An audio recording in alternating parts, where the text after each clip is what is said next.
Ladies and gentlemen,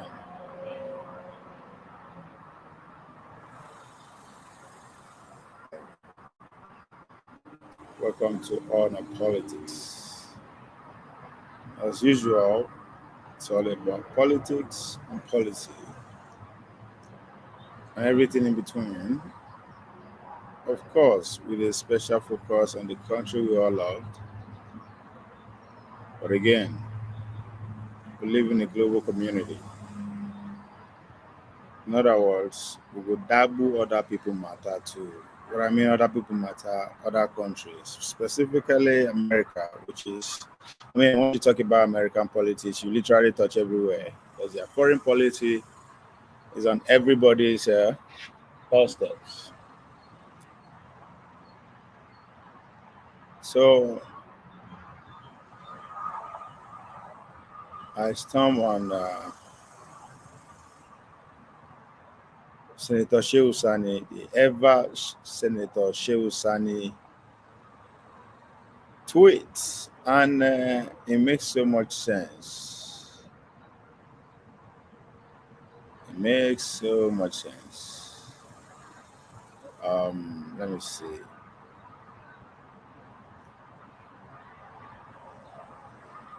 And if you listen to Shore's interview with Sean, the chat with Sean on is it Mike on the call that podcast.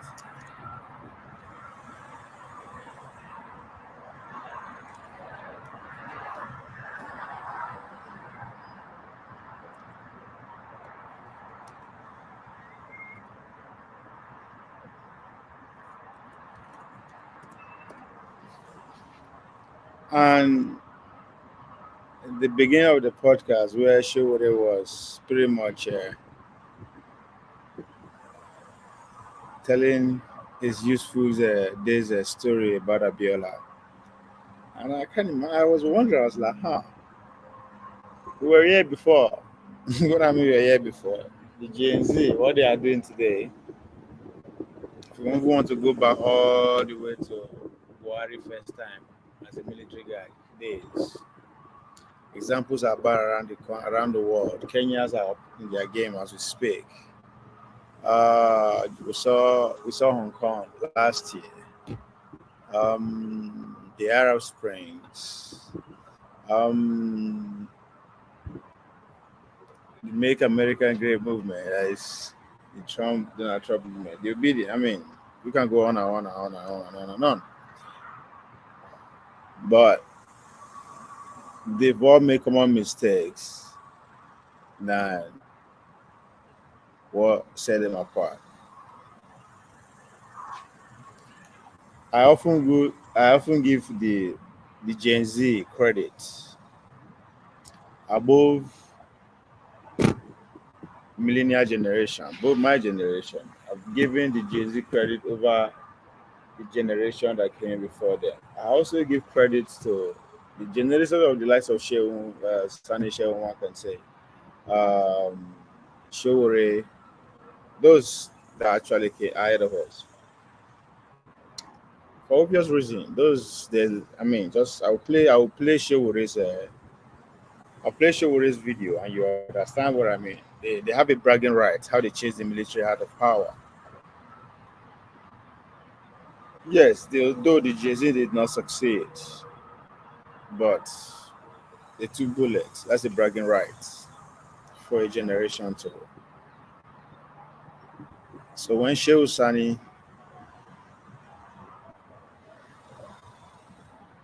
talked about this,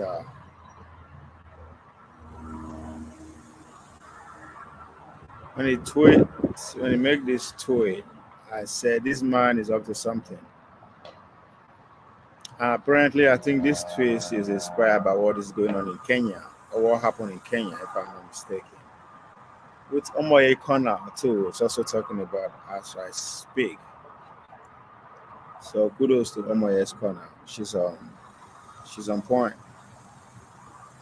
Anyway, this is Senator Shehu Sani's tweet. that inspired the conversation today's show. The man say, I mean, the man has been very. Don't find his. I mean, I won't say you don't find it. He's been very consistent with his tweets since he left the Senate. He said the Gen Z in Africa are leading the struggle for power, accountability, and good governance. It's a fact. They are the most vibrant. Well, I don't know, but if we actually give them credit, it's expected of them because when it comes to number, I think every country have the demography that have a large number is Gen Z, right? Young people across the continent, arguably. Anyway, so this is expected of them. They have become a formidable resistance against corruption, rights violation, anti-people policy, and creeping dictatorship. I don't know.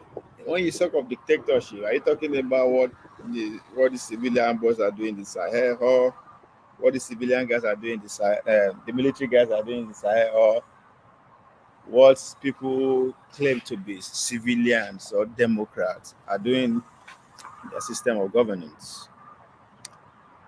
We'll talk about that. They are not held back by the scares of lessons of history. That's a fact to be noted. That's spot on. This is the generation that suffer the most when it comes to lack of history, when it comes to chance not given to them to learn about the past. But one way or the other, thanks to the advance of the internet and social media, they are not, in a way, left behind. They are not held back by the scares of lessons of history or the inhabitation of tribal, cultural, or religious identity. They are the alien generation. Is that why they were classified alien generation? Born angry, innocent, and whose life, consciousness, and consciousness and sign and consciousness. Wait, okay, my bad. I'm sorry. It's just that the guy is so spot on the way he's describing this generation. So he said they are the alien generation, born angry, facts, innocent, facts, and whose lives, consciousness, and conscience have been shaped by the age of information, technology, and artificial intelligence. This guy, this guy. I like this man. I like this man. I like this man. It's very, very, very. It's aware of where the today generation, the younger generation are, and what is motivating them, and that's something to note.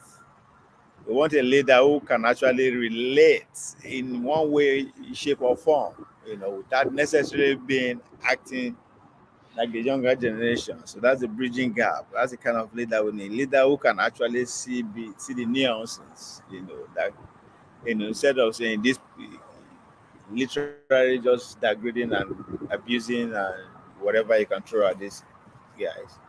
He said clearly what is happening, why they are what they are. The guy no stop there. He continues. He say their only weakness is that they have no political articulation and clear goal for that. Now, before I even continue that, this is the way I frame the topic of discussion is actually lying between this in between his take. He made a case for Gen Z appreciates what they are up to, where they are, and how they got to where they are. But again, he see a problem going forward. Going forward in the sense that to achieve a goal, to achieve the results that they envision, they have to there's more. They have to do more than the way they are doing now. They have to and I think that in a way, if I am to talk to, if I'm to interview Shehu Sani, now here I will actually ask him a question, right? But let me take the other part, because the way I put it, the way I phrase it, I say Gen Z leads change for accountability in Africa, but lack political clarity. Now, I don't think Shehu Sani don't seem to be saying that way. But let me, maybe I could be wrong, but this is the second part of his submission. Say their only weakness is that they have no political articulation and clear goal for takeover of power, and that is where this is where Showore interview with Shehu on his Mic On podcast comes to play. I'll play that, then you understand where what I'm trying to say here.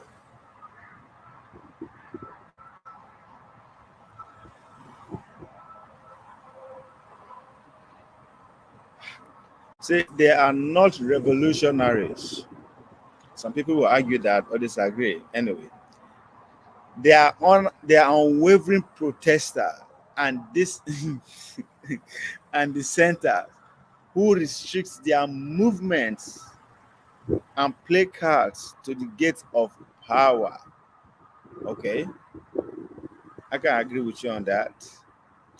They are the energetic and agile guardians and vigilance of democracy.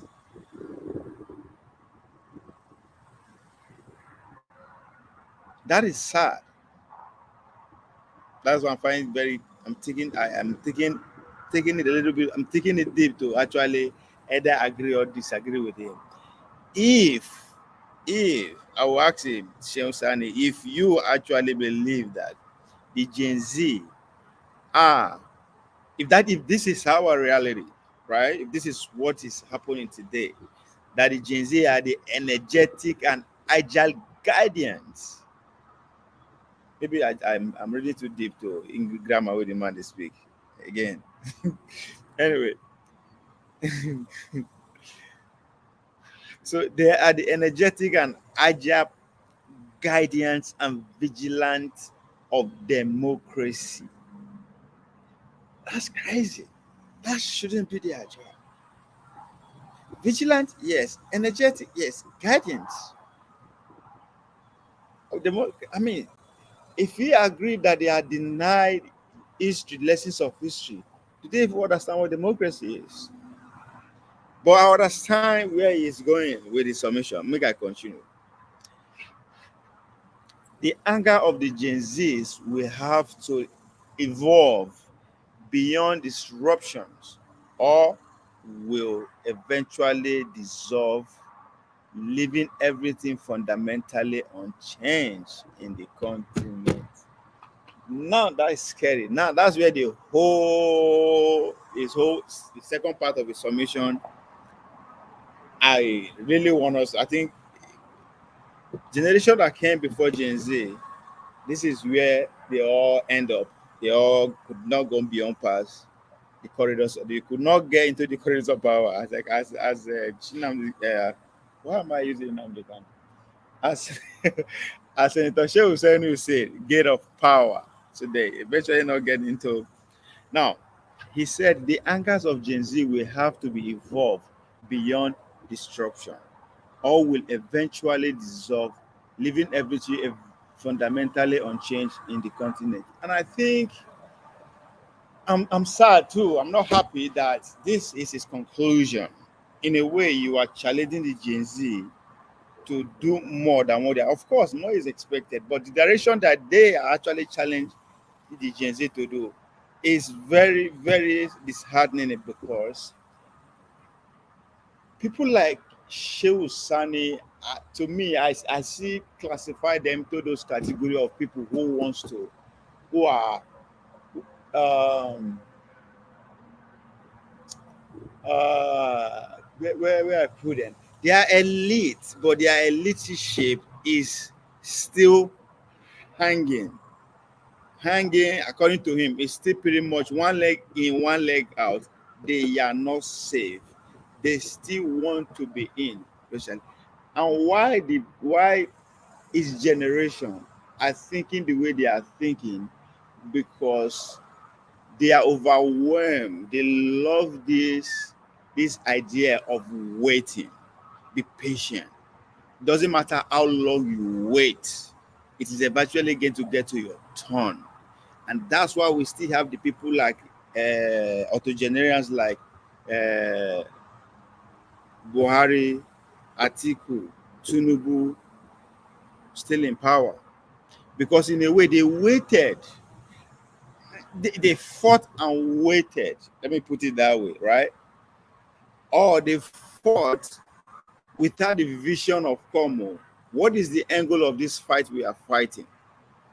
Yes, we want a democratic setting, we want a good governance, but they never ask themselves who is going to bring that good governor, who is more capable of giving that governor. They underestimated themselves, or they are not aware, or I don't know, whatever that actually happened to them. We will listen to Showore, so expecting the Gen Z, they are ready to. The Gen Z are not overwhelmed with their responsibility they've taken upon themselves anyway. They are not scared of anything. But the truth remains that they are handicapped when it comes to economic power. They are not financially viable to actually close the deal that you are asking them to close. This is where people like you, Senator Sani, and the rest of them failed, because it is up to you guys to actually mobilize, coordinate this anger based on your experience, especially of what you guys failed to do in the past. Instead of you guys to now come together and actually organize this fine generation that you just described, that you believe in so much, but you're expecting something that is beyond them at this point. It's what I don't understand. Come together, mobilize them, organize them, then and go to war politically. But they feel so. In other words, they are the middle guy. If there's anything, this class of people, the millennials and those above them have more than Gen Z, is financial power. Then the experience of organizing based on how they failed before. So I appreciate his submission. It is very, very clear what the guy is saying, and it's true. And it's part of what I've been saying. Let's organize.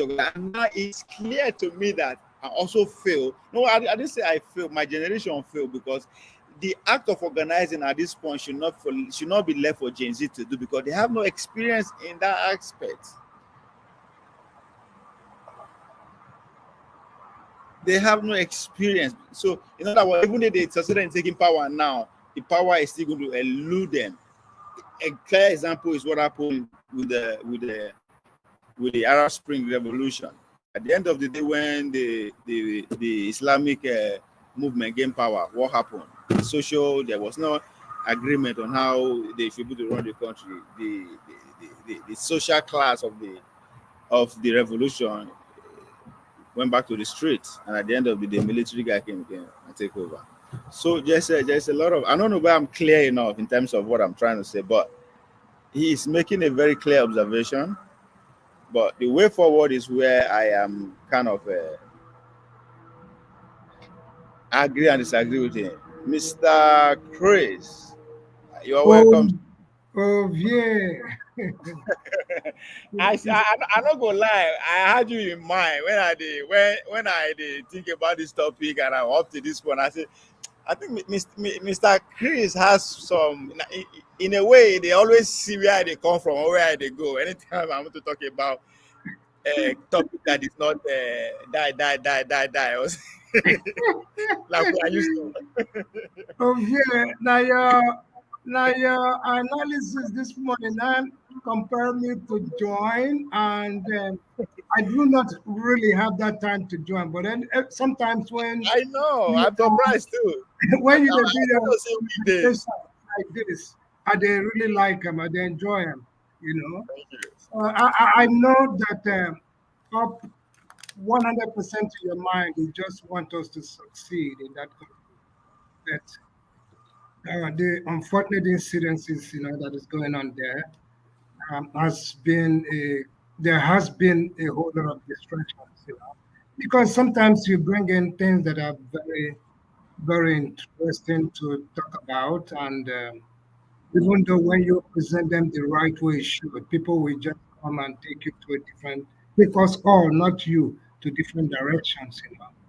So, and anytime I hear your voice, even though where I am right now, I mean, I'm pretty very much busy, but I just let me add a little voice into the topic you're trying to break down. That was this from interview No, speech this is from? from Senator Shehu Sani, Okay, former senator from Southern Kaduna. Yeah, okay. he tweeted it about, I think it was today, if I'm not mistaken. Nigeria. Oh yes, yes, Yeah. and your analysis, you are very correct, because I feel like what you're trying to say is the advantage of the Gen Z leadership, and you've been able to entrench some of their strength, and the weaknesses, perhaps, if we're able to go through any of those. But I can tell you, if today in Nigeria we're opportune to have Gen Z leadership, I think that will present several distinct advantages, within our country. And I'm saying that is because of their rich endowment in perhaps in their technological acumen, which I see as a kind of a digital advantage, and which possess a lot of advance in knowledge. And maybe some of those things that have been abandoned in our society, they might be able to enhance a kind of a proficiency in those kind of innovations that has been backward in our society. You know, so I feel they have. If we can be able, to give them that platform, in, I think embrace them, even though our diversity, the diversity we have now is not even to our advantage. With Gen Z, I think it will highlight awareness, and perhaps we are not going to see difference in our diversity because of where they are. They do not recognize some of these things we talk about today, which is the dichotomy between us, north, south, and this one is from Benin, this one is Fribourg, this one is Yoruba. I don't see that in the lives of the Gen Z today. They don't know this difference. And because of the technological know-how that is the only thing that is occupying them, I think that will bring down, you know, we bring down this idea of dichotomy in our society. And they have a better mindset. So there is a lot of advantage we can enjoy from them, rather than these old men that are turning us upside down, using hunger and starvation against the people for them to,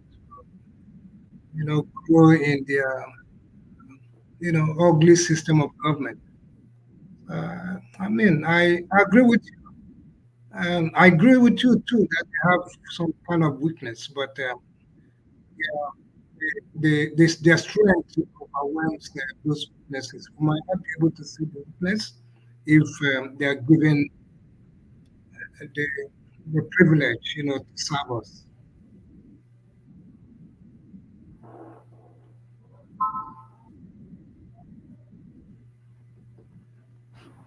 Thank you, Mr. Chris. I must say I'm surprised because I know you always come on weekdays, maybe when you're at work and all that. So I didn't expect you, but I actually had him. I say, Mr. Chris, we know where I'm going with this. Thank you very much with your submission and your support and your understanding of Thank you. issues.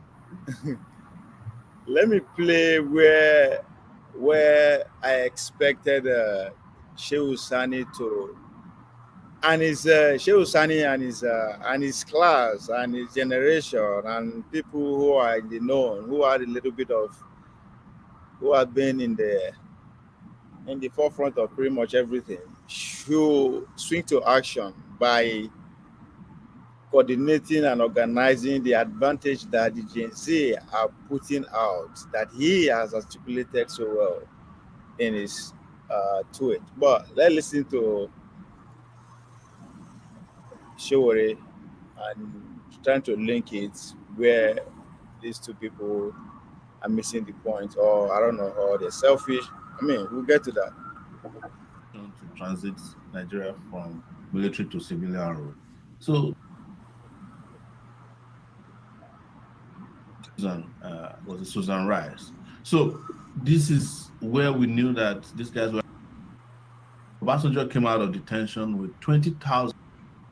The political class, including those who were fighting on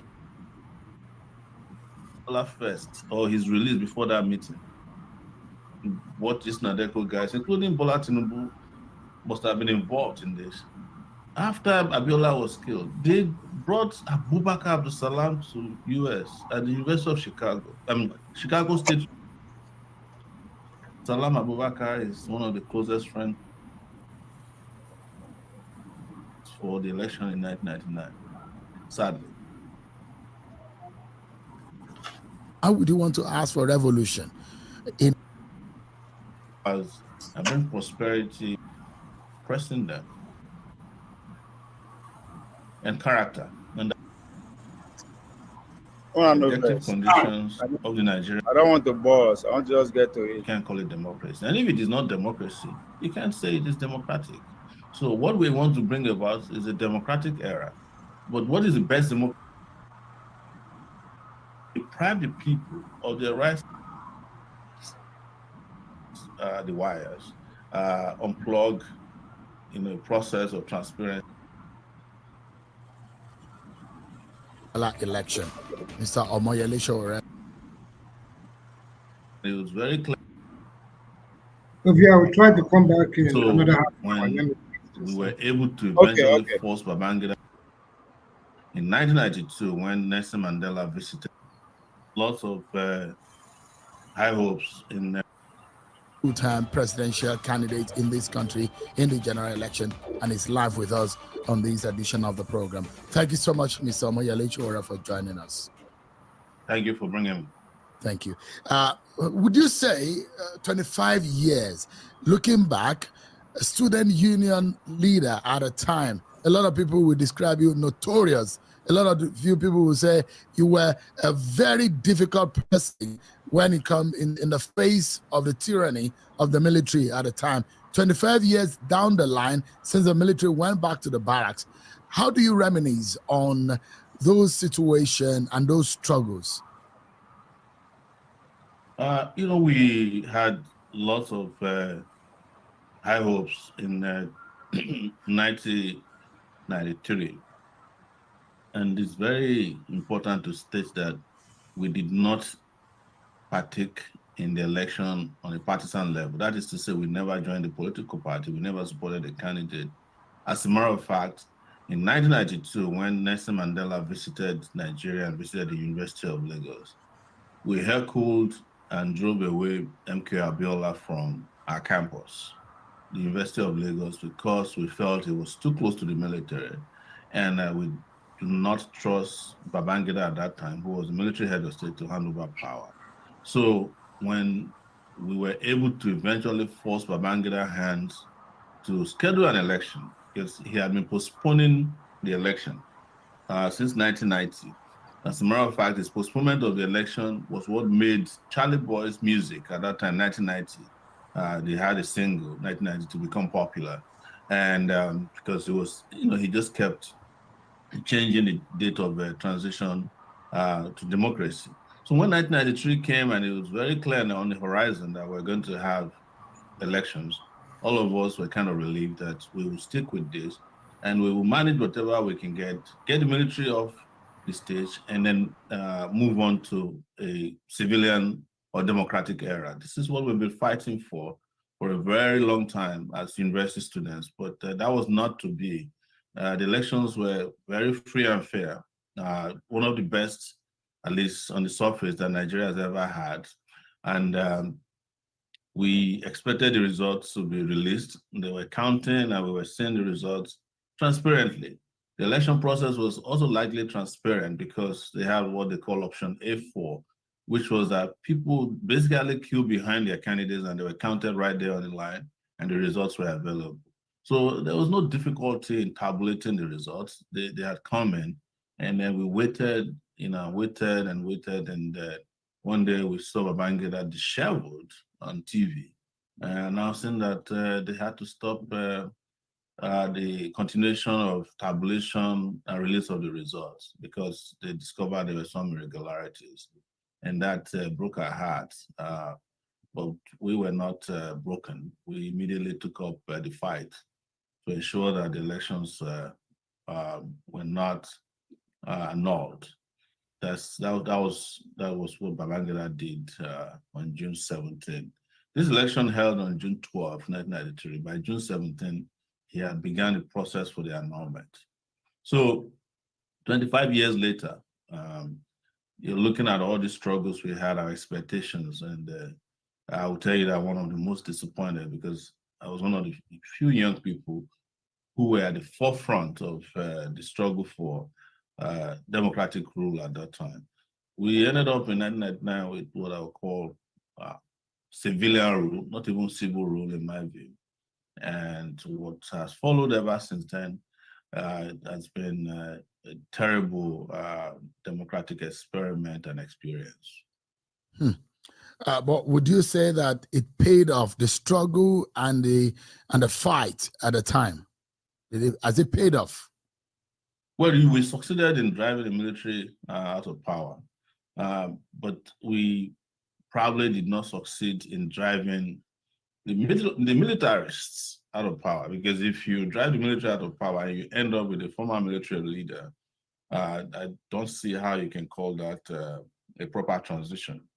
If it had been that after the military left power, we were able to also remove all the roots and branches from our political system and never had to deal with anybody who participated in the military, in the militarization of Nigeria, then it would have been proper to say, well, we properly transited. But this wasn't a proper transition at all, because one of the things that happened to us, and we discussed this a lot and spoken openly about it, is that those who participated in driving the military out of power shouldn't have abandoned the stage immediately. We should have just transitioned into a political party and sell ourselves to the people as their legitimate representatives. And I'm sure if we did that in 1999, we would have succeeded in capturing power. And then we would have been able to show the Nigerian people what we are made of. Some of our leaders at that time didn't trust the military. They still felt that we need to babysit the process of the transition. And while we were doing that and saying that we don't want to soil our hands, because we really didn't believe in politics, partisan politics. We hated politicians. We hated whatever they stood for, and we hated politics as it is known then. We would have been able to take that power and put Nigeria in a different direction and trajectory. But we didn't do that. And 4 years after that, by the time Chief Gani found me and the others who were back home at that time, I left in 1999, even before the election. Before they got their acts together, these guys had consolidated and taken over the reins of power and started modulating and adjusting and moderating the system to suit their own particular caprices and agenda. So you call it a civilian rule. That means you do not believe that we actually transited from the military to a democratic rule. Let me break it down.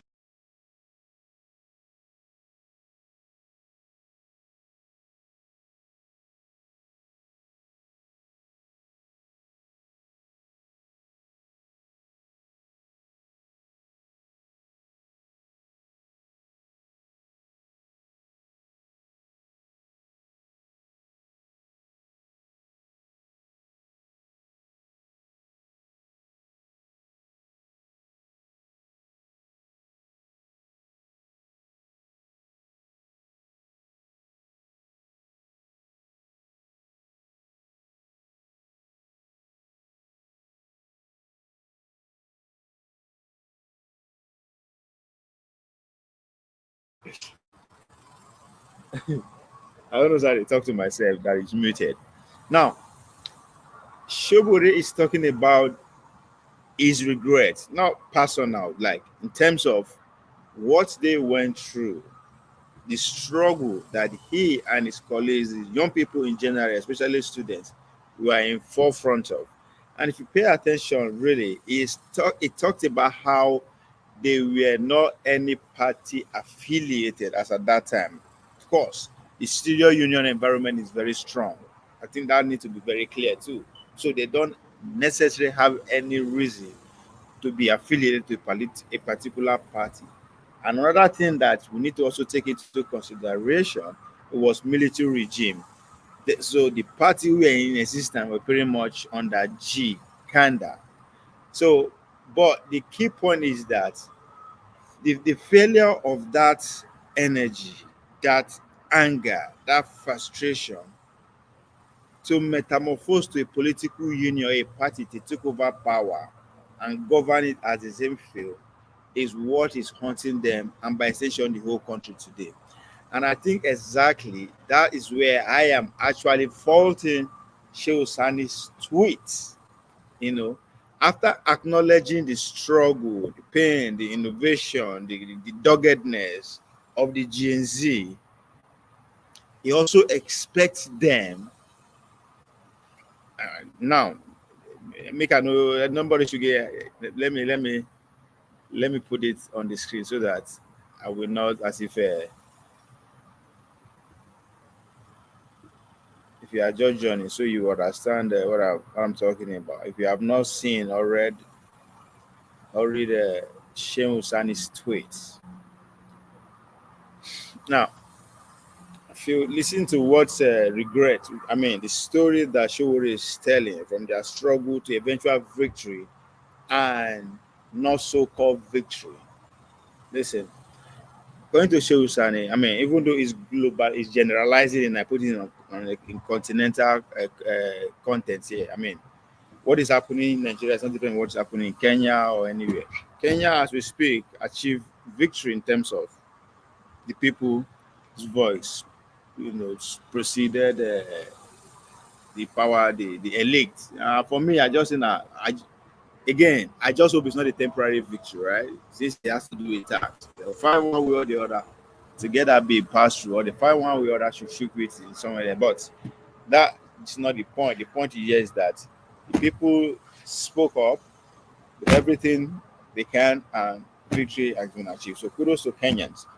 So now let's narrow the Shehu Sani's tweets, put it in a Nigerian context. He said the Gen Z in Africa. So let me say the Gen Z in Nigeria are leading the struggle for power, accountability, and good governance. They have become a formidable resistance against corruption, rights violation, anti-people policies, and creeping dictatorship. And if you listen to Showore's beginning of his story, that's exactly what he's describing, what they were against. But even though it was in a very different setting, people they were against are people in uniform. They want them to go by homemade. So the accountability. They were against. They were struggling for power, good accountability, and all that. Showore said they were the forefront of the struggle to make sure the military go and the people should enjoy what democracy is truly about, right? The corruption was something, it was order of the day there. Right violation, just like it is today too. Anti-people's policy, for God's sake. Even Idris Abdikarim right now is under fire for actually stating the obvious that Bola Tinubu attention is geared towards his foreign friends, foreign counterparts than the people at home. Right? That's anti-people's policy. That is, so the same thing that the young Showore fight for. I see what exactly these GNZ people are doing. Now, they are not held back by the scarce or lessons of history. Or the now, again, you can say the Showore generation enjoy a little bit of lessons of history. They were taught lessons of history. But what is scarce to them then, as his lesson of history was scarce to us now, what is scarce to them was ability to actually come out openly and organize and strategize and protest and all that. That freedom was limited because now many uniform and guns and in the power. You do anyhow, you see anyhow, openly. There's no two way about it. So the freedom that we are having now is scarce. The technologies that actually make our own things a little bit more comprehensible, it's also scarce them there too. So there's a lot of things that is similarity that what's going on there that is still going on now. It's just we have different technology to navigate or to interpret what everyday Nigeria is going through that time and today. That's where I was trying to match these two people together. And they belong to the same generation anyway. I think they struggle together, but one decide to say, I think I can go through the process and change it, which is Shehu Sani. Why Shehu say nah. Shehu has not flinched for a minute. I think we should acknowledge that and give him credit. It's been true to who he is, as you said, as you hear what he said, that even Abiola, when he came to see them at University Lagos, they had to chase him out because they believe he's too close to what? The military. They believe he's corrupt because the militaries are corrupt. Definitely, if you are close to them, you are corrupt. And that's exactly his criticism about Peter Obi, that believe that the current political system and structure is corrupt. So if you are close to them, you are corrupt. And even Obi himself agreed and admitted that, yeah, the system is a criminal system, but he understands because it's part and parcel of it. I don't even understand why this is even a fight between obedience and the taking back. It's very clear. Ishowere has been a straight man right from day one. So I have to recognize that I give it to him. Right. That's crazy though. That's crazy now that I'm saying it out loud. Anyway, so now going back to inching closer to where he's regretting and why. Continuing with Shehu Sani's articulation, he said they are not held back by the scarce lessons of history and all that. That's what I just interpreted. An inhabitation of tribal, cultural, or religious identity.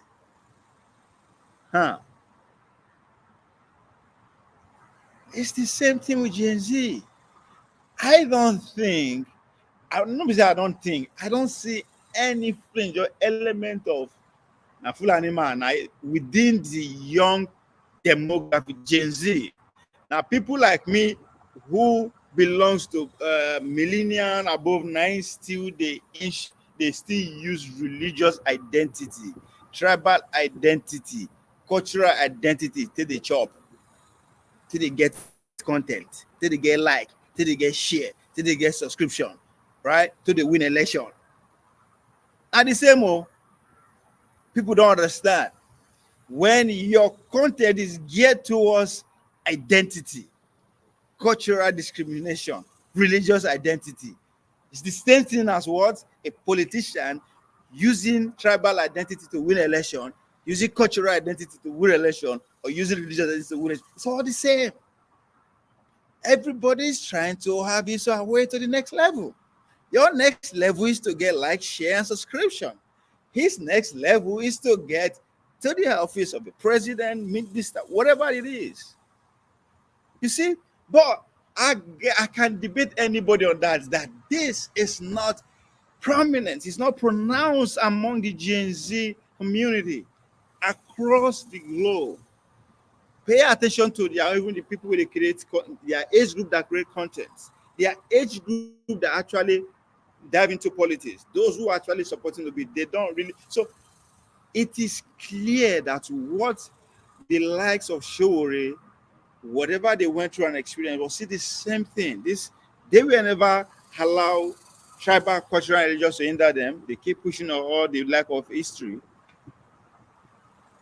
or the lack of freedom to express themselves at that time. The same thing with these Gen Z people. So I salute Senator Shehu Sani. His observation of the Gen Z space is on point. I just have to give him that. I will not hesitate to vote for him if he run for president at this point. Now, he went further to say they are the alien generation, born angry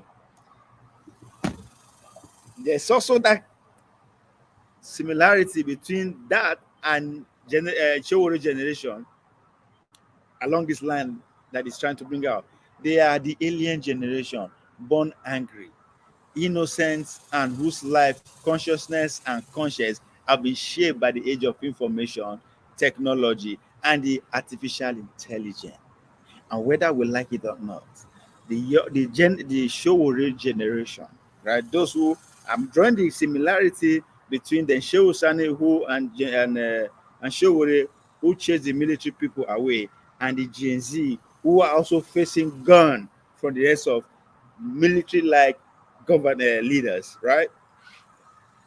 There's a similarity between these two of them, and we'll go to where they get it wrong, and now they are not expecting us to do it without them working diligently or deliberately to help us not to make that the same mistake. That's where I'm heading to with my analysis. Now, so he said they are the alien, the consciousness. So all these things never. So they are like the today Gen Z are taking advantage of what technology and artificial intelligence. Guess what shaped the consciousness of the Showore generation as at that time? The the globalization of what democracy, if to the lack of words, right? If you remember, these people were actually born when they are born into democracy. The likes of Shehu Sani, the likes of Showore, they were born after Nigeria got independent. So they actually know what, just like people, just like the Gen Z who are born into technology and information age, at least they see it evolving. So the show already saw a little bit of democracy evolving, not just at home, but across the continent of Africa, and by extensions, pretty much across the world. That's when the Soviet Union fell and everything. So there was a lot of similarity that shaped these people and how they behave the way they are behaving now. But where did the Shehu Sani generation get it wrong? Now, I am speaking in light of what Showore said on what's it be name again? On Shehu's podcast. All of them are Shehu, Showore. So that's why I'm confused. So Mona noticing that it's high or it's sober. Shehu. So they are all in the same, almost the same pronunciation. Shehu, Showore, Shehu. God damn. Shehu, Shehu,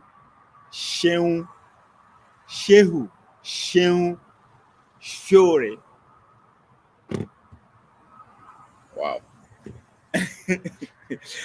Anyway, now this is where I kind of I would have loved to talk to the Showore himself or Sen Shehu Sani or anybody in that generation. Now, after you don't acknowledge the doggedness and everything that the Jesu are up for and doing well and all that, same thing we show if you listen to his interview at the beginning, he articulated how they are in front of everything. They are resilient. They are not allow political party to dissuade them. Anybody that's close to the corrupt people that they are against, they don't want to work with. You know, it's the same thing with this generation. Now, Shehu Sani continues with his submission. Say their only weakness is that they have no political articulation and clear goal for takeover of power. It's the same issue, the same problem that Shewore admitted that they had. That's why they lost the battle. Even though it seems as if they won. When they changed the military away, it seems as if they lost because the same military decided to come back to power with the Agbadas and the guys and all that. Because the likes of Showore, who admitted themselves they don't want to have anything to do with power. I think it later dawned on him that in order for you to get power, you have to get the political party, you have to join political party because the whole It's an agreement, universal agreement within the democratic set. I think is the core of what makes democracy pronounced, even though they don't want to say it that way. That the purpose of setting up a political party across the world is to get power, is to seize power, is to win power, is to take power, is to however you want to do it. If you want to do it like Tinubu, grab it, run with it. That is the whole point. The mistake, according to Showore, the mistake they made is for them not to see it from that angle, and they are still paying for it. And here we are, Senator Shehu Sani is actually seeing the same problem with Gen Z. And I've talked about it over and over for many years because I have heard another of their generation who is now enjoying the dividends of what they fight for, talking about none other person than the Minister of Aviation, who, I bet when I remind me again, the man from Warrior, I mean the man from Ogun State. He actually, first I'm talking about not person, first of Keamu. He actually said it to in one of his interviews that is the mistake they made for not actually, yes, they're in front of everything, but they failed to form a union, a political party with the aim of taking power and run the country as they then fit. That's exactly what Shehu Sani is seen among the Gen Z generation. Now, he said their only weakness is that they have the political articulation and clear goal for taking over power. They are not revolutionists. Okay. Show already decide to say, you know what? I make mistaken before by not being politically inclined. Now I have to do it, but I'm not going to do it with the way they are doing. I'm going to form my own political party. I respect that motherfucker, man. I respect Showore. It would have found it very hard to vote for him. But I respect that guy, right? His story is going to be so inspiring to tell 50 years from now. Either he's alive or not, it's going to be very inspiring by the time they tell our world. Then they say they are not revolutionaries. As at that time, it's just a maybe. So now he evolved to be that revolutionary that you can say this generation are not. So involved. So it's Showore is taking correction as he grow along. Respect. They are unwavering protester. That was what Showore admitted to during their own days. And dissenters who restricted their movement and placards to the gate of power. Now, this is the description of Gen Z, according to Senator Shehu Sani. And at the same thing, Showore articulated, right? They are in the front of everything. He talked about how they always meeting every day in one of Abiola's wife's house. So they were on point at everything, just like what Shehu Sani is trying to describe using the different form of language and words. Now, they are the energetic and agile guardians and vigilance of democracy. That is what the two world people represent during their days, and that's what Gen Zs are doing.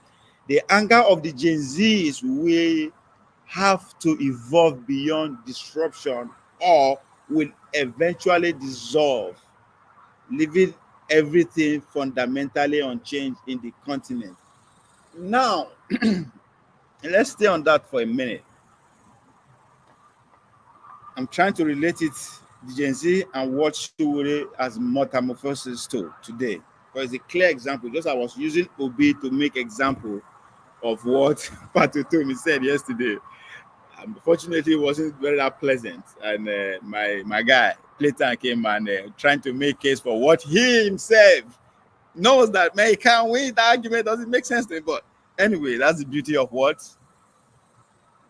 two people who are ready to see the country better push. Anyway, so today, Showore is a clear example of what Senator Shehu Sani is seeing within the GAZ generation, both the past, the present, and hopefully the progress to the future. Because that's what this last sentence summarized to me. Say the angers of the Gen Z will have to evolve beyond disruption. Now the question I'm asking is that does the show does the does the have Showore's generation anger evolve beyond disruption, evolve beyond just say the military must go? Because you can interpret it along that line too. One will say yes, he had evolved. He has gone ahead to say, well, it's not just by die, I have to form a political party if I actually eventually want to take power and govern the country as it should be governed according to him. So he has evolved politically, right? Disruptively, as he, because he's still calling for revolution now. Before take it back, people jump on me. Oh, that's not what they mean. It's revolution doesn't mean we should go and do destruction. No, that's not what I'm talking about. Sure, it doesn't have the muscle. It doesn't have the muscle mentally, physically, spiritually to destroy anything. But guess what? The opponent, the other side, that is the only way they can defend or counter their argument. I'm sorry I'm using that is the only way because that's what we have seen so far. It's sad that that's how we have to say the way it is. They have the monopoly of violence, so they know how to distribute it. So when you want to carry out a revolution peacefully, however you want to do it, as he is doing it so far through his media work, but look at what is happening to him. So if I said has he evolved beyond disruption, I am not saying he's destructive. I'm just saying what can happen if he hasn't evolved. So I think that's where the question is. Again, how the obedience. Now, and this is where I say he will be very sad and very, very, very selfish of the Showore generation to be expecting the Gen Z to evolve to what will eventually take power and run the country as they want, because that's where they fail. I said it's sad and it's very uncomfortable for them to be expecting them to do that, because what? According to Shehu Sani, this same Gen Z generation lack what? Lessons of history, which you can see that is actually very obvious in their organizational skill, their structural skill. And I see the fear. I see what you are seeing too, with the Sen Shehu Sani, that if you don't, that movement will eventually be dissolved, leaving everything fundamentally unchanged in this continent. And I swear to God, that's exactly what Shewore is regretting.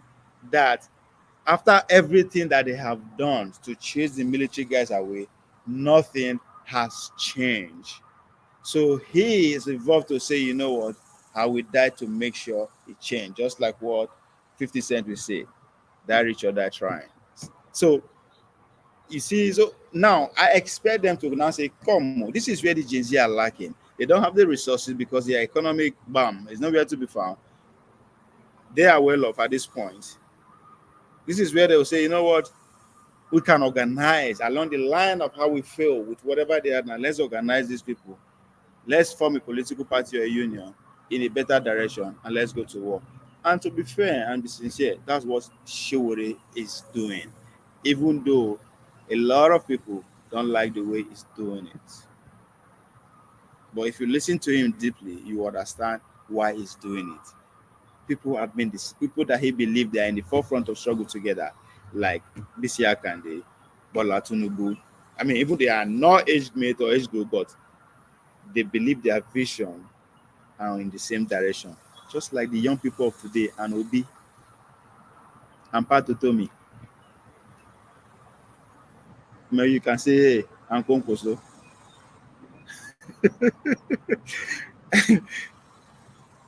It's just nothing changed. They say history is the study of what changed. That's why I love it. It's the same thing, the same observation, the same mistake. So, can these people step down or step aside. When I mean step down, step aside, step down to the Gen Z level, help them organize, finance them, take power. Or inclusive worry, you started your conviction in a very, as far as I'm concerned, from the mountain top. Because the real work is actually underground. People don't know your story. People cannot relate to your story. But of course, according to Sen Shehu Sani, we are robbed of what? Lessons of history. So to be expecting this Gen Z to just gravitate towards you just like that is not history. So go down to the world, send your disciples and everything. Let them tell your story. Draw the conclusion that I'm doing right now between your generation and the Gen Z generation. Don't insult them, don't attack them. See the mistake that you have. I think that's exactly why some people are frustrated with who? Professor our own Nobel laureate, who during his own useful day was exactly the way the Gen Z are now.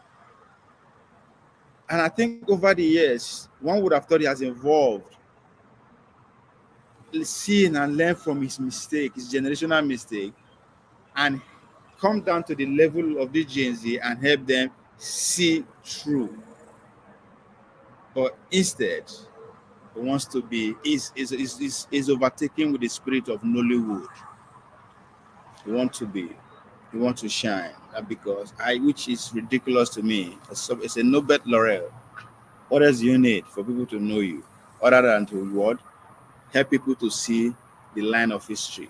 That nothing that is happening today that is strange. We are not special.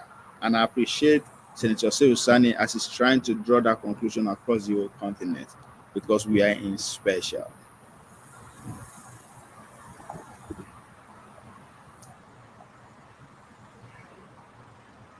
Okay, we continue.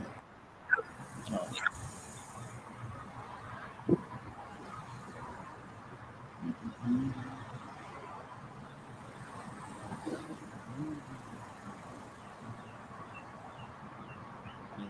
When they left Nigeria, it's part of the reason I left Nigeria in 1999.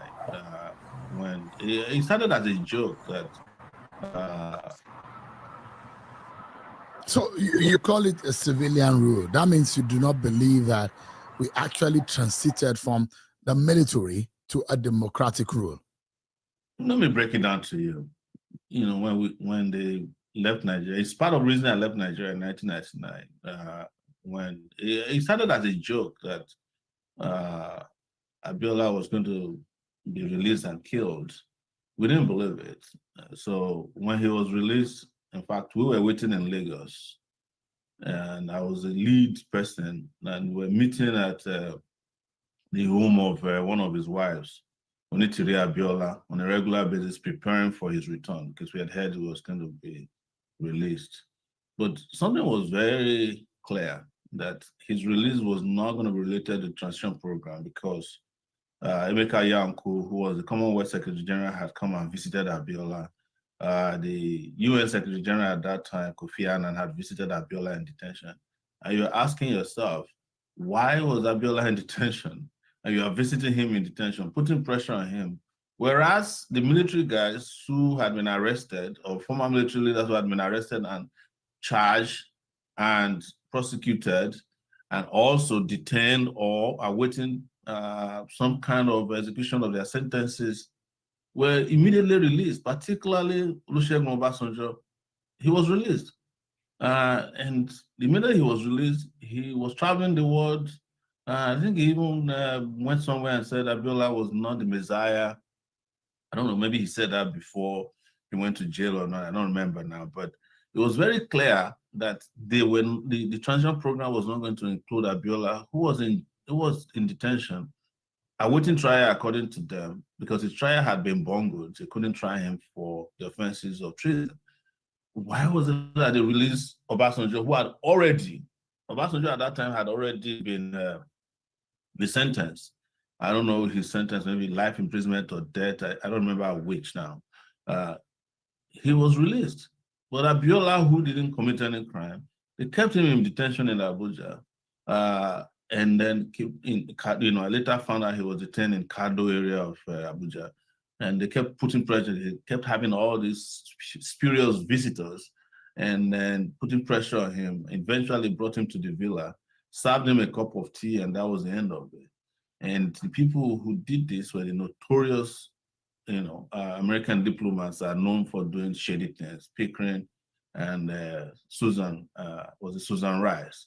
So this is where we knew that these guys weren't preparing for transition to democracy, that somehow there was a decision by the West, whomever was involved, and the political class in Nigeria at that time to have some kind of transition that would keep the military partly in power. And that was what happened. Obasanjo came out of detention with 20,000 naira. 20,000 naira. Before Obasanjo was released from detention, his family members were fighting over how to sell his properties, including generator. This is public knowledge at that time. Only for him to come back, and then he became a millionaire or billionaire overnight, because that was the plan. That's what I meant when I said there was no decision to transit Nigeria from military to civilian rule. So the military eventually had to choose one of their own. And I will tell you that the political class, including those who were fighting on our side at that time, were complicit in this. I remember that when Abiola was in detention, all of us were in Lagos asking for him to be released first and foremost. A delegation of some of the political leaders of the Nadeco part went to Abuja to meet with Abubakar, who was military head of state there. They did not insist on meeting Abiola first or his release before that meeting. And I think that was what greenlighted the Abubakar regime, that it was time to finish off Abiola and set Nigeria on the trajectory of a different political agenda. And further, these same people now started following Salam Abubakar up and down, including coming to the Chicago State University. And maybe that's where you can make the connection now between what these Nadeco guys, including Bola Tinubu, must have been involved in this. After Abiola was killed, they brought Abubakar Abdul Salam to US at the University of Chicago, Chicago State University, where Tinubu purportedly graduated, to give him an award. I was there with a few friends of ours to protest against it. And who did we see there? Olusegun Oshoba, and all these people who we thought were Nadeco people. And we said to ourselves, my goodness, these people were probably in bed with these guys, even while we were killing ourselves over this Abiola matter. This is Chicago State University. But it was the same day, the protest we had outside and the confusion that followed, because they never expected a protest, led Abubakar Abdul Salam being served a court summon to come and explain how he killed Abiola. And that shook him for a long time. They had to settle out of court, pay some Abiola family off, and settle the matter out of court. The Nigerian government had to settle the case. But it was because of the protests we had on the ground on that day. I think this would be around year 2000 or so. So that tells you the depth of the complicity of some part of the so-called pro-democracy activists in the country, and how they were in bed with till today. Abdul Salam Abubakar is one of the closest friends of the Nadeco side of things. And these are Babangida's people. Interesting. What do you think, with the benefit of hindsight, that could have been done to set the stage in the manner in which you think could have served the pro-democracy fighters right? I think it would have made sense if all of us came under one umbrella at that time. And, there was a political party, there was the NCP at that time. We could easily have forced the military to register it. It was actually in existence since 1994. Chief Gani Fawemi created that political platform. And for all the pro-democracy groups, students, labor, to come under that umbrella and use it to fight for and get power. And if we presented Chief Gani Fawemi in 1999, I have no doubt that he would have beaten Obasanjo. I don't have any doubt about that. But by the time he came 4 years later, it was too late. Who was presented from the Southwest? Obasanjo and Shivolu Falai. Same, it's just different faces on the same coin, on different side of the coin. Lulu Falai was an IMF World Bank lackey, who was a Babangida boy, as they called themselves in those days. Obasanjo was a former military dictator, who was a Babangida benefactor. So at the end of the day, Nigeria went back to Mina to choose the two candidates for the election in 1999, sadly. I mean, 25 years later, you think that you and a few people can write history by being part of the process, by leading the process. Is that right?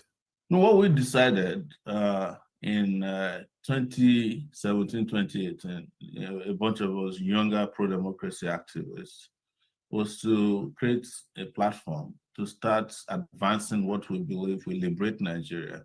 We saw Nigeria as a new colonized state, and we decided that we will go and liberate Nigeria. That was what drove us to set up a movement known as Take It Back movement, and eventually got a political party registered. If you have some confusion about this, you can look at what the ANC did. I don't want to be calling ANC too frequently these days, considering what they have become in South Africa.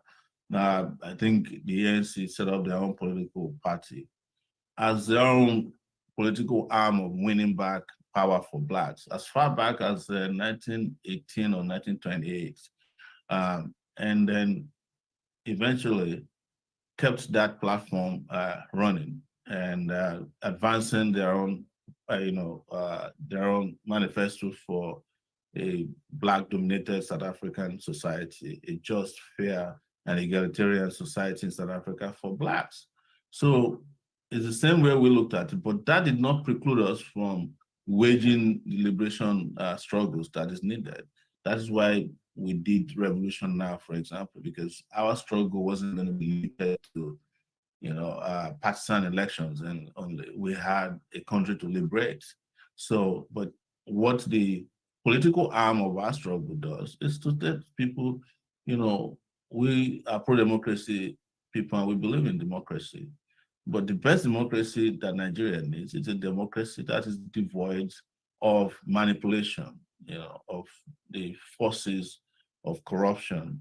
A diluted democracy wasn't going to serve Nigeria serve Nigeria in any form of nature, in a way that liberates and empowers and brings prosperity, security, and justice to the people.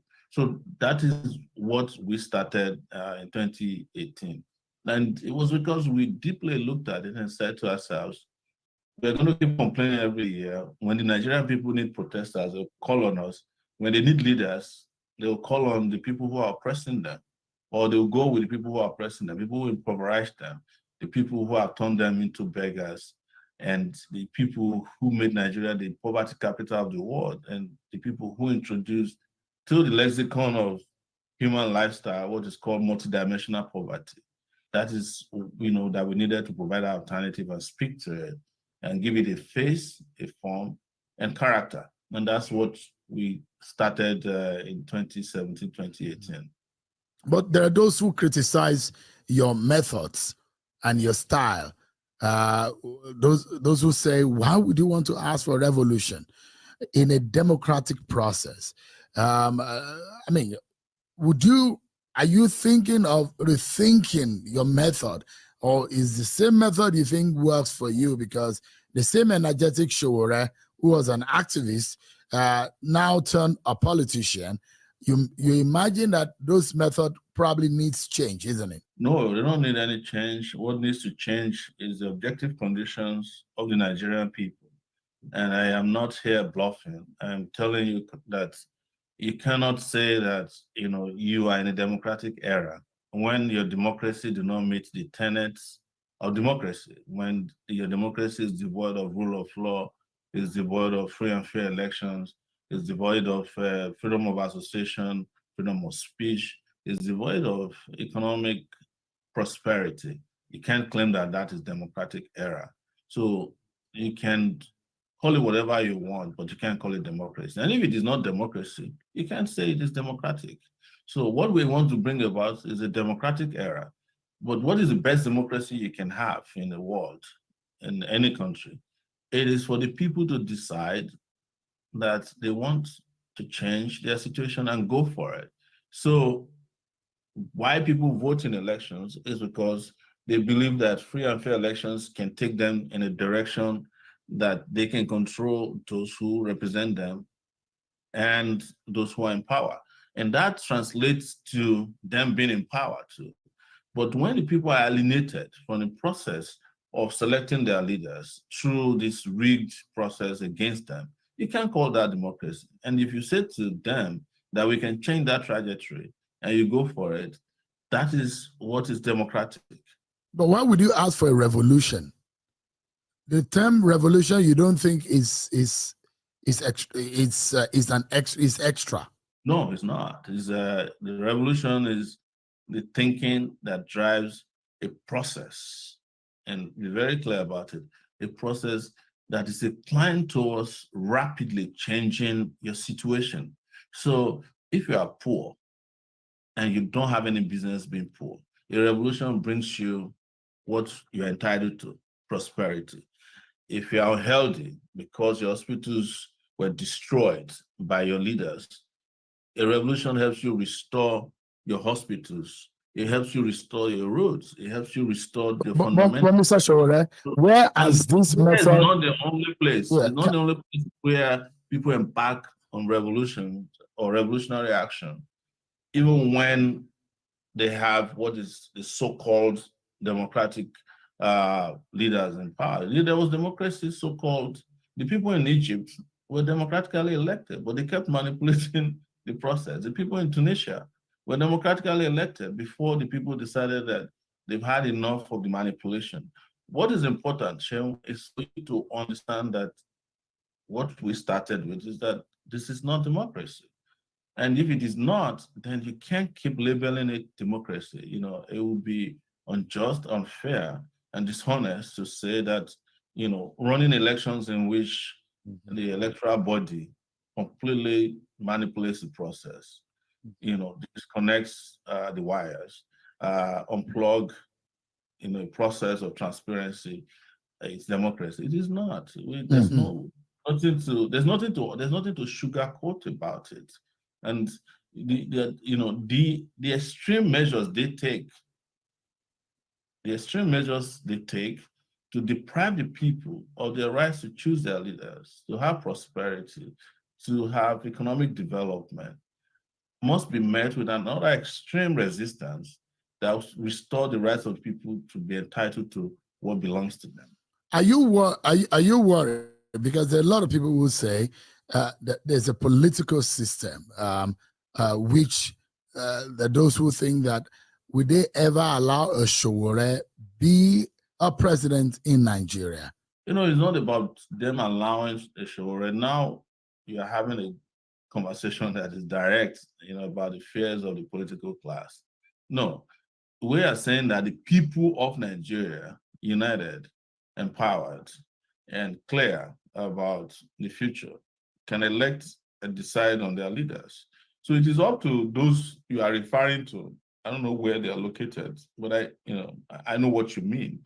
To be ready to confront the people, or to be ready or decide to take the plunge when the people decide that no, we're tired of being enslaved by a minority who sits in a corner, and decide for Nigerians that it is not the person they want that should become president, just like they did in 1979 with Obafemi Awolowo and Shagari.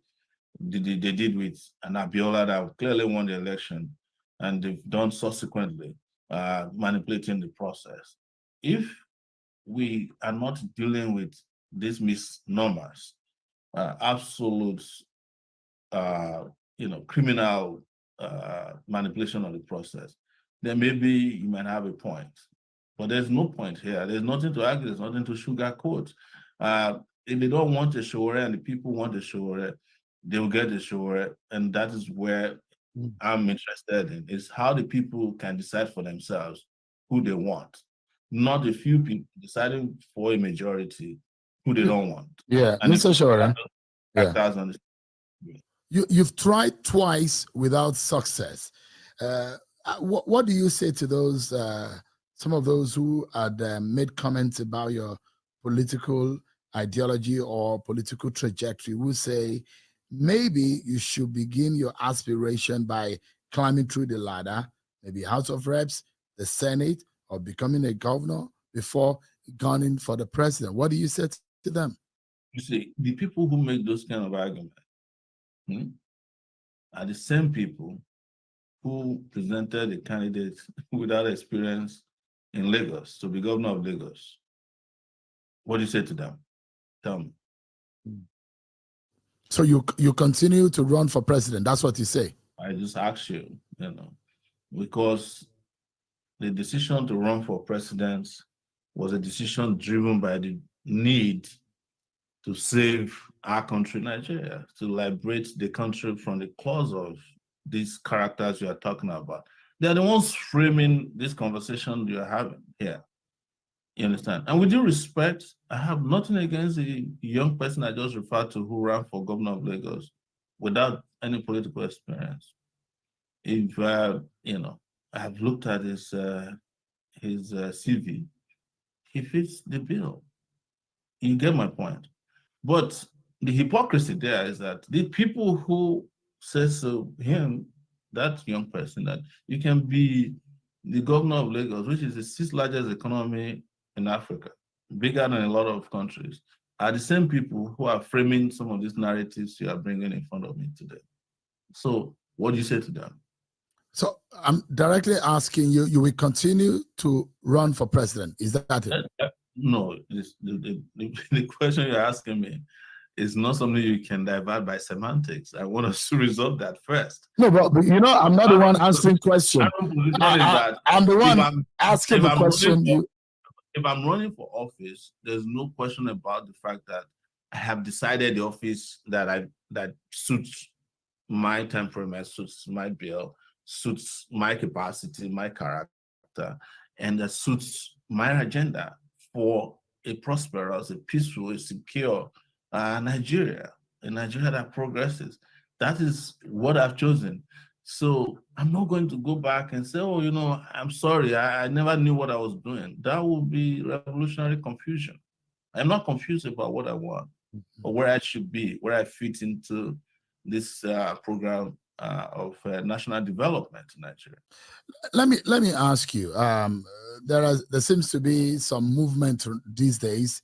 We've seen Peter Obi meeting with Atiku Abubakar, and there seems to be the gathering of opposition political parties who believe that in truth, before they can defeat the APC in the coming election, there needs to be a coming together, some mergers, some alliances of some sort, to be able to go to the election against the APC in 2027. Will you be willing to join the forces that are coming together against the APC in 2027? Let me explain this to you, and this will answer my question. The People's Democratic Party was a coalition of these characters in 1999. They had a junior brother known as, I think it was a Action, was it the AC, or is it ACN? Yeah. So then in 2007, so many of the ACN people joined with the PDP. I think it was 2007 or 2009, was it 2003? Yes, they joined with the PDP. They had an alliance with the PDP. They had an alliance with Obasanjo, and Obasanjo defeated the ACN candidates, except in Lagos, where Tinubu had sway. But in truth, they had an alliance. They met with Obasanjo and said, oh, we're going to give you the presidency. We're going to work with you. And then you just let us retain our states. Obasanjo went beneath their backs and ruined all of them. That was how the Fayoshes came into power, the Alao Akalas came into power. I think the Benga Daniels of this world, they defeated Oshoba. It was an alliance. So what am I trying to tell you? There's nothing new about these mega alliances of deception. The question we should be asking ourselves is, after the alliances have been made, what is the agenda of the alliance? Is it to expand the watchers of people who have been killing Nigeria? You get your answer there. It is. And which alliance are you talking about that hasn't happened before? You know, all the people that are now saying they want to align with themselves all have aligned with ACN before. Atiku used to be a candidate of the Tinubu's alliance, I think ACN before. And while Tinubu had Atiku was working with Jonathan, he had a candidate in Nuhu Ribadu and sold Nuhu Ribadu to Jonathan and made Jonathan win Lagos. So these alliances have never stopped. And then the APC became an alliance of disgruntled PDP people, the Sarakis of this world, the Amechis of this world. All of them came together and formed the APC. And when time came and some of them lost out, some of them went back to the APC. I mean, the PDP, you know, and those who lost out have lost out. You know, the Amechis of this world now are left in the cold. What I'm telling you, just look, go and take a register of all these characters you're asking us to merge with. They have been around just traveling between these parties, gerrymanders, you know. So when we said to you, and now answer your question, that we are not interested in an alliance that is being formed to deceive and fleece Nigerians, what is so difficult for you to understand? Because these are not new people. They didn't fall from the sky. They have always been involved in alliances that is aimed at stealing and robbing the Nigerian people of their commonwealth. So what are we discussing? You know, except people have little memory, you know. But there are those who will say that a few ones that don't belong. There's a Peter Obi factor in the mix, and you know the kind of following that he got in the 2023 election. What is Peter Obi going to do for me? Tell me. Was he not in PDP before? Was he not in ABGA? Is there a problem working with anyone from the PDP, or you don't just like the? So you think that the DNA of the new alliance or the mega party will change because Peter Obi has new followers? Was he able to change it when he was in PDP? Did he change it when he was in ABGA? Why are you lying to yourselves?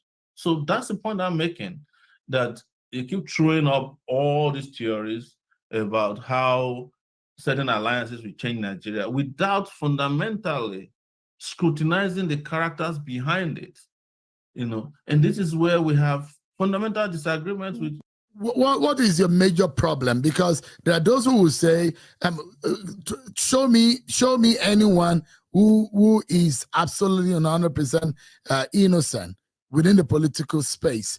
Are you looking for saints to work with, or what exactly is your plan when the issue of mergers and alliance come up? This is part of the subtle blackmail people throw at us. Oh, you know, show me a saint. You know, nobody is talking about sainthood here. If we're talking about sainthood, we all would have gone to the Vatican, all right, to go and consecrate one and just bring over to Nigeria. No, we are talking about history. We are talking about contemporary, you know, and old history. We are talking about characteristics and forms and nature of people. We are talking about even the DNA of the political class in Nigeria, and saying to you that we don't want to be part of it. We're not looking for sense. We're just looking at, you know, EFCC records. We are looking at their records as governors, their records as vice president. We are looking at their records in their own community, in the society in general. We're looking at their international records, and all of them come to a burden that has put Nigeria where it is today. So when we tell you that we reject that, we're not looking for sense. We're just telling you practically that based on what you and I know as journalists, that these guys have no intention to change Nigeria, and that we cannot be part of another deception referred to as any mega anything. You know, the only mega thing that has ever happened with these alliances is fraud. You create a mega party, you come around, you steal. You know, you were asking me earlier that, oh, you know, why don't you start from the House of Representatives and, you know, Senate? Don't some of the person you just mentioned, didn't their party have senators in the last election? Didn't they have House of Representatives members? What is it that they are doing there? Why haven't they changed the laws since they did? Have you heard that any one of them rejected their SUVs when they brought them 150 million naira each? In fact, the only two people that rejected the SUVs that I saw were some northern kids. One of them was El-Rufai's son. I guess his father stole so much money, he doesn't need an SUV from the National Assembly, so he can just grandstand about that. Otherwise, what have they offered you? So these are alliances. These are new political emergencies that you said was going to deliver us in 20, and then you voted for them. And then here we are. You can't explain why you voted for them or what they're doing. And you are asking us, those of us who have been very clear, whose position have come to pass. Several of our positions and predictions about where these things are going has come to pass. I guess what I can conclude is that you're just looking for the next set of renegades who will be relegated to the background so that you say, oh, look at Shehu now. Shebi went and joined them. Where is he today? What came out of it? Because all the people who said, if you can't beat them, go and join them. I know where their graveyard is in Nigeria, and you know too. What would be your strategy then? I mean, in terms of cooperation, forming a coalition, or working with other people? Because it doesn't look like a road that is best traveled alone. It does look like there needs to be people that you can trust, that you can carry along in this journey if you want to become Nigeria's president. And if you want to run again in 2027, you might be able, or you might need to come to terms that you'll be up against with a Bola Tinubu of the APC at the polls. Do you have a new strategy to run the race, Showore? If I have any strategy, which we do, I'm not going to tell you on your show. That's number one. The second aspect of it is to look at this statistically. Just look at the maths. Now, 250 million people in Nigeria. In the history of Nigeria, nobody has won an election with more than about 15 million votes. So what that does for you is to subtract that out of the entire population. But of course, you factor in number of registered voters, 88 million of them.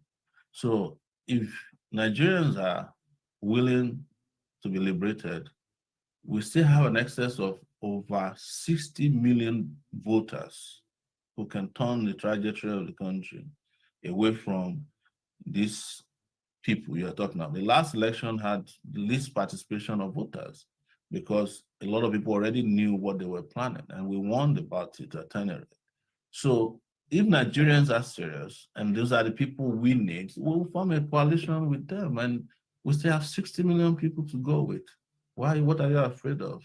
So if the 60 million, out of the 60 million people, 30 million decide that we're done with this, we're not, by 12 noon, the country would have been liberated election day. But what I keep saying to you is that the strategy is also not limited to, participating in another election. Because if liberation comes today to Nigerian people, by any means that they choose, they're not going to say, oh, until you vote for us. Because even those who you are talking about, they are devising strategies that are not going to be waiting for the next election cycle. They're already talking about regionalization. They're already thinking about tinkering with the constitution because they know that the current system that they are operating is not sustainable. So those who want to outsmart them cannot also wait for another 4 years. Otherwise, you become part of the statistics of another election. And this is important for you to bear in mind. And this is why I never, never deny when people come and overwhelm me. What is the meaning of revolution? I said, it is a revolution because without a revolution, Nigeria would not make headway. We're not going anywhere except to break the back of What do you mean? People you asked me this. I've been on your show. What do you mean by revolution? What is the definition of this revolution? I have said it several times, and there's no point wasting our time going to define it again. If I open dictionary for you, you still ask me and during your next interview. It doesn't matter. Let's move on. You know my position on that by now. Yeah, because you don't look like you're satisfied with the status quo, with the way the system is formed, but you cannot get your agenda done without going through the system. That is a set process. But when you say revolution, what exactly are you trying to erode the process, or what exactly are you planning to do? Is that the system you're talking about is a tunnel, and that tunnel must be broken open. How do you do that? Well, that's what I'm telling you, that when it comes to that point, we'll get there, and you'll see it. It's just a matter of time. There are those who will ask, what exactly does Sowore want to do when he becomes president? Should he become president?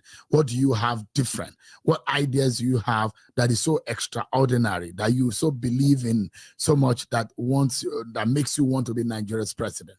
There is none of the candidates, and with due respect to all the candidates, that has publicly stated, like I have done, extraordinary measures that will address Nigeria's problem from sector to sector. And at the point that divided Nigeria problem into two, that part of it is institutional and the other part is foundational. And in the foundational part is constitutional as well, that one of the things is to fix the Nigerian constitution by the people themselves. And this constitution will be a new process of, making a new constitution, and we're going to get rid of the 1999 constitution completely. We are going to junk it. And the institutional aspect is what we described by talking about how to secure the country. We discuss security, we discuss power. I was the first to discuss in Nigeria's history how to bring about a mix of power outlets. I'm talking about energy now, that will resolve our power problem, because I know I don't need to be told that the power problem is not only institutional, it's also foundational. I'm talking about energy, that until you solve the energy problem of Nigeria, there's nothing else can function appropriately. Even security is dependent on energy, right? The prosperity, the economic prosperity we are looking for is dependent on our ability to provide energy at all levels. Our educational system will be powered by energy. The health system will be powered by energy. So our agricultural system will be powered by energy. There's no question about, so that is the base upon which all this will stand, and that it will be technologically driven. So I was the one who was talking about Spicer heat in those days, but I know you guys didn't pay attention to me. You paid more attention to the guys who didn't come for interviews than those of us who were coming to your studios every day to talk about how to fix Nigeria. The attention, and I counted in those days, Shehu, when in 2019, I got only 4 interviews at Channel before you and I know we fought with with the owner of Channels. In 2023, maybe 7 max. But every day you turn on your TV, there's APC here, PDP here, and the candidates of these political parties never came to your studio. I didn't see you interview Atiku in the studio. Maybe if you did, you went to his house. I didn't see you interview Tinubu more than once. If you did, you probably went to his house, because you're more interested in listening to people who weren't talking about how to fix Nigeria. It's difficult to convince you to things that you believe so dearly about. But with the current debate on minimum wage, What do you make of it? Because you're speaking about what you will do should you become Nigeria's president. How better do you think that can be managed? Well, the minimum wage cannot serve the purpose for which it was designed if it's not considered a living wage. And it is very, very simple arithmetics.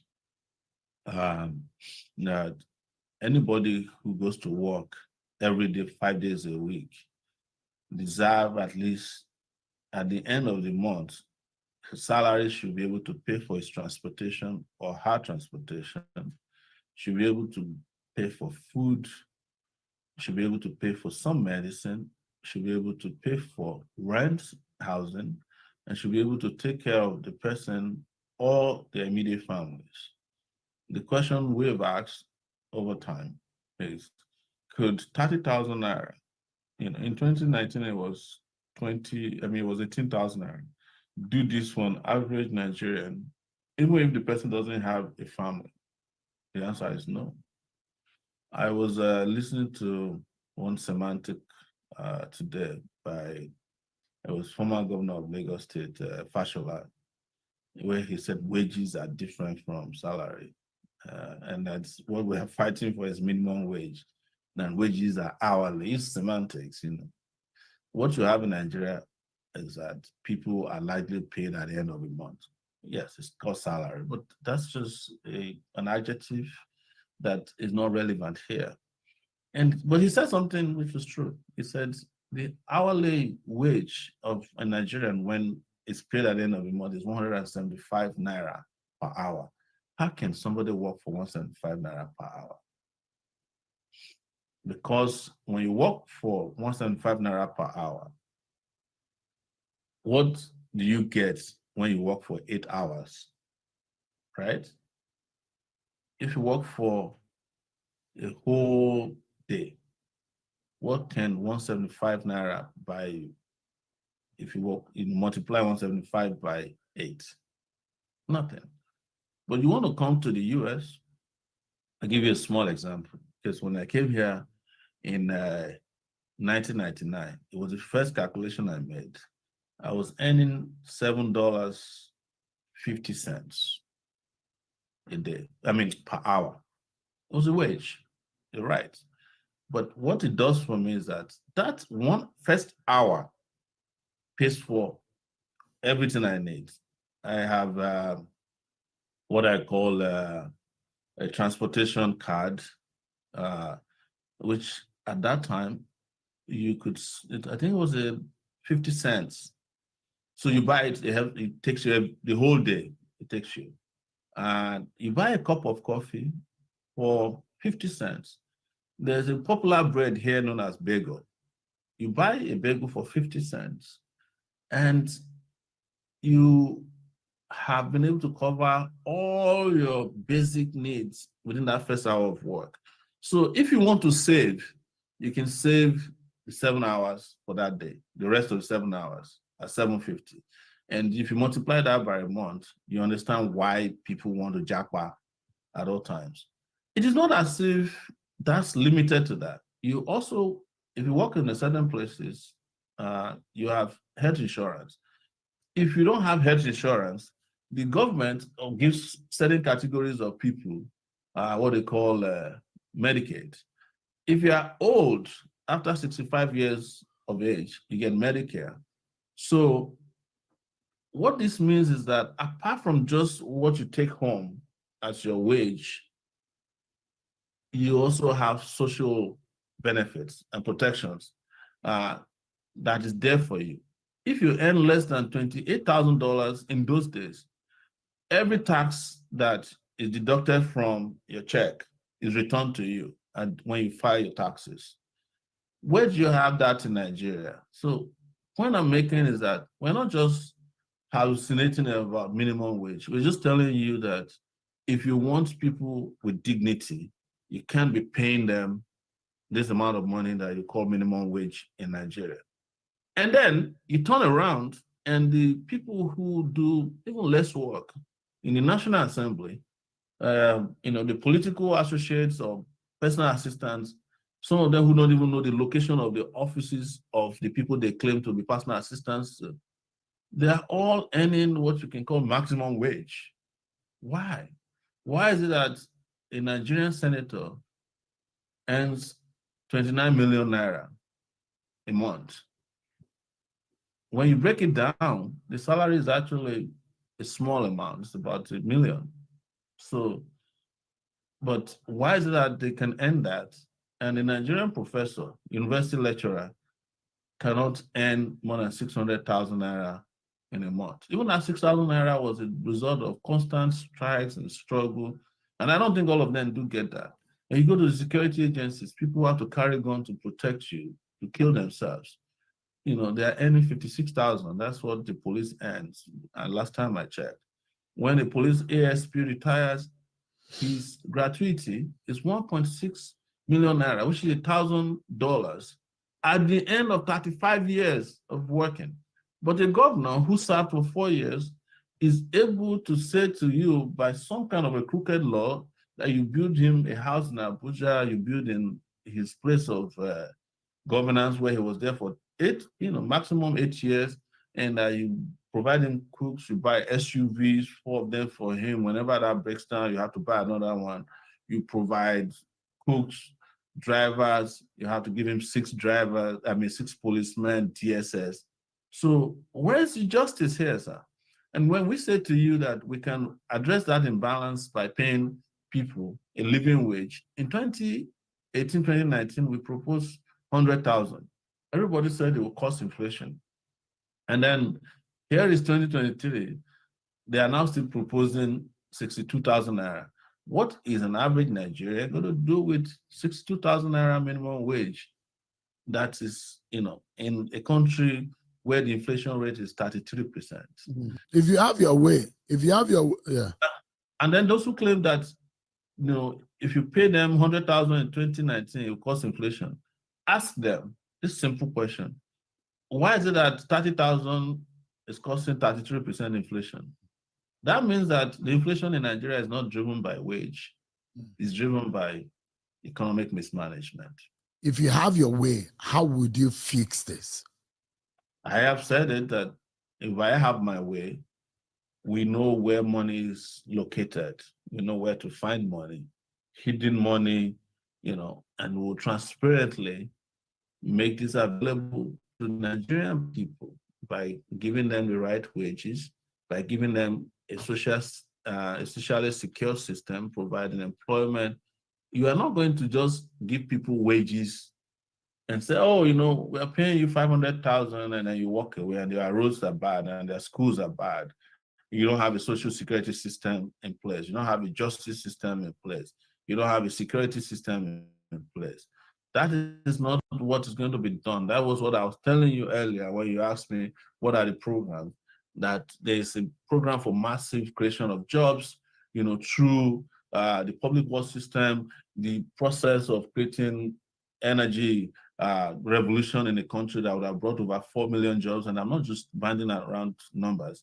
I'm saying it categorically because I've done my research and said we are going to improve electricity from a certain number of wattage to this, and that we will create public work systems that will provide jobs for people.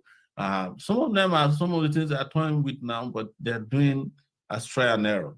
So, and we provided all this information. If you still click on our page today, my campaign page and that of our political party, all this is clearly stated there. But I just want to ask, why is it that you guys in the media pretend that this is not exist and you keep repeating the question all the time? What do you want to do? Whereas this is in black and white.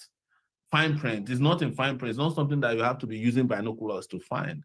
And some of the ideas, interestingly, have been pilfered by the political class. And we bring to the attention of people that was our idea.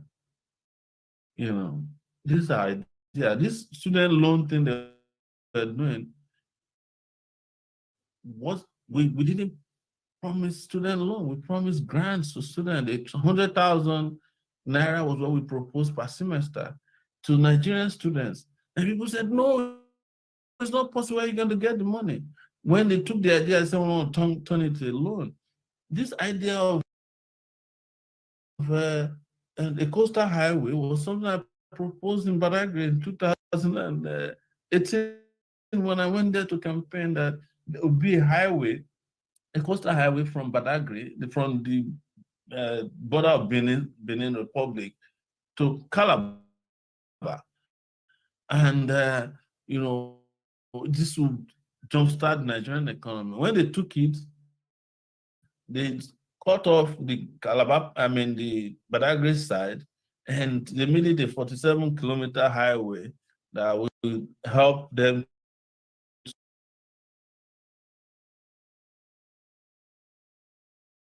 to provide the federal government to provide a highway for a private real estate development at Eco Atlantic, and that will join the Dangote refinery to it. That is the real plan. Every other thing you are hearing is just part of the deception.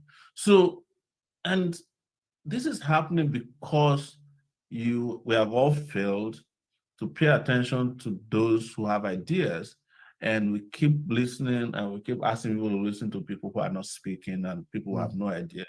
So in Africa, like Zilla Professor Patrice Lumumba said it, that people with ideas have no power, and people with power have no ideas. And we keep pushing power in the direction of people who have no ideas. Let me briefly, let me get your view on this, because you seem to have a lot of ideas on the best ways to approach some of these. If the present administration under President Bola Tinubu approach you to join them to work for them in the interest of Nigeria, would you take it? No.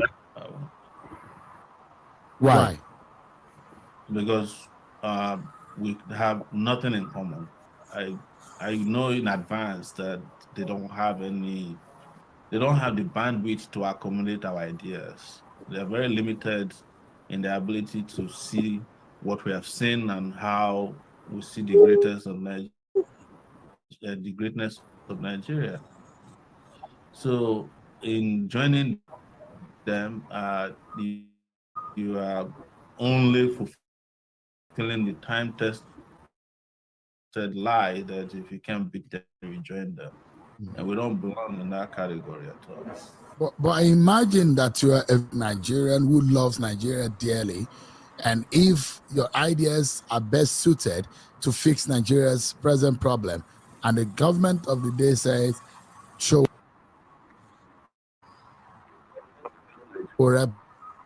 please come and help us," and you say turn them down?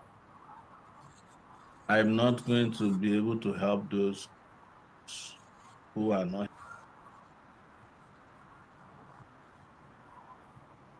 here to help Nigerians. If they are here to help Nigerians, they would not have plunged them into the multidimensional poverty they did the first day they came into power by removing subsidy. I wouldn't have done it by floating the naira and turning the naira. It used to be naira, now it's now a toilet paper. You can't do it by awarding a contract that is, very hidden and not transparent for 15 trillion naira to a friend of the president. So I don't fit into any of the way they operate at all. And any attempt to create an impression that I fit in there will always spell doom for me. So I'm not going to be able to help those who are not patriotic by claiming that my patriotism will help their own unpatriotism. All right, just to wrap up this conversation, you've been given the opportunity to see your family. That's for the first time in almost 5 years. How does that feel, despite all of these challenges and arrests by the government based on the trial you're facing? What keeps you motivated to continue your fight for human rights, and how do you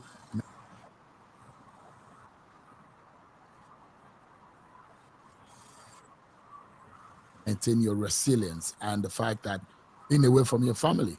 How does all this come to you? Well, what I should say is that for the first time in 5 years, I was with my family yesterday with my kids for Father's Day. So it made me feel completely restored as a father. But these are not things that started yesterday, and some of these problems that I have confronted and have been faced with in the last 5 years, or even more, are things that I factored into my life from the day I decided to be different, the day I decided that I will not be part of people who are changing Nigerian people, or that I will fight against oppression uh, and high-handed and corruption in society. So it's not something I started today. If you know a little bit of my history, you know that when I was living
Mona no vex, abeg.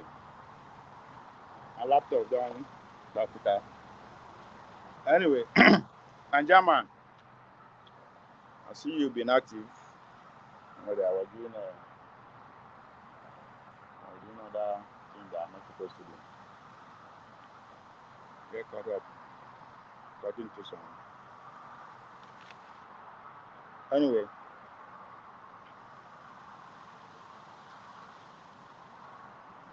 Naija man, you did there.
do what I want when I'm gone. We're on the same condition. Yeah. When I got tired of working, I worked in corporate America. That's just a shit show. It's very terrible. Teaching was a shit show. I'm like, I can't. I'm tired of being told what to do by people who are dumber than me. I know they were dumber than me. No, they don't know what the hell they talking about. They just happen to kiss the right ass and be put in the right situation. But not really not. Yeah. Not with my real children. They don't be knowing shit. That's a good one. Right, right, this year, Go in there and ask you a direct question about something that you should know. If you telling me how to do my job, if I ask you this question, you supposed to know that you're telling me how to do my job. Right. Teacher or otherwise. Why don't you know this answer? Right. And parents complain about every little thing. Like, oh my god. You can't kids. They whoever said the kids are for sure is a liar. They're a liar. Because what they are not telling you is that kids are not their source of income. That's what it means. They're what? Their source of income. So people live off their kids, right? They are not the usual coming from the government education.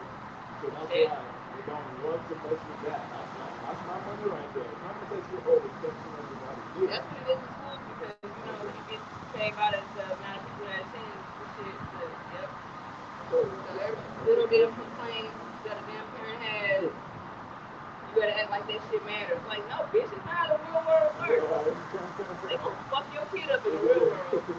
So that's why they see people get beat everything they can. That's the key they normally they have is more than people are gonna be, said in this one. Yeah.